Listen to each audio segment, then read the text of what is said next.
সম্মানিত দর্শক, plant garden চ্যানেলে আপনাদের স্বাগত জানাই। এটা দেখছেন একটা ভিয়েতনাম মাল্টা গাছ আমার ছাদ বাগানেই রয়েছে। তো থোকায় থোকায় ফুল চলে এসেছে এবং তার সঙ্গে কচি পাতা বেরিয়েছে। তো এখন কি হয়, এই পাতাগুলো একটু যখন বড় হয় তখন দেখা যায় পাতার তলায় ম্যাপের মতো দাগ দাগ হয়ে পোকার আক্রমণ হয়েছে। তো এটাকে কি বলে, যে আমরা জেনেছি এটা লিপ মাইনার বা ম্যাপ পোকা।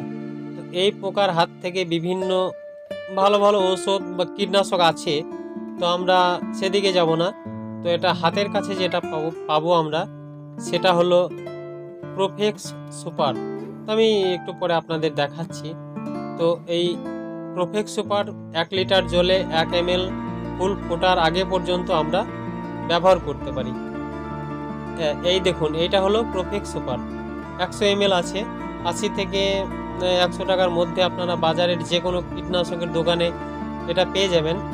তো এটা আপনারা 1 লিটার জলে 1 ml করে যদি 2 থেকে 3 বার দেন ফুল ফোটার আগে পর্যন্ত, তাহলে এটার আক্রমণ হবে না। তো এখানে হাফ লিটার জল আমরা নিয়েছি, হাফ ml মতো আমরা নিয়ে নেব। তারপর আমরা 2-3টে বা যার যা গাছ আছে স্প্রে করব এবং বাকি জলটা আমরা ফেলে দেবো, বা আমাদের যদি গাছ থাকে সেক্ষেত্রে আমরা স্প্রে করতে পারবো।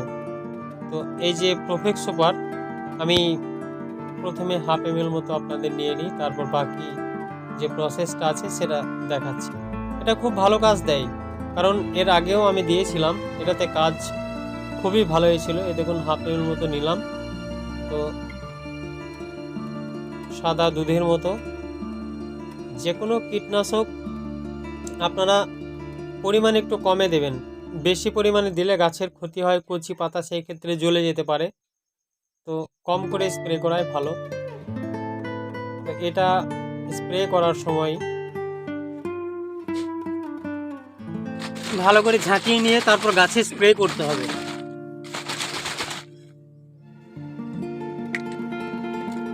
স্প্রে মেশিনটা দিয়ে দিলাম, তারপর আমরা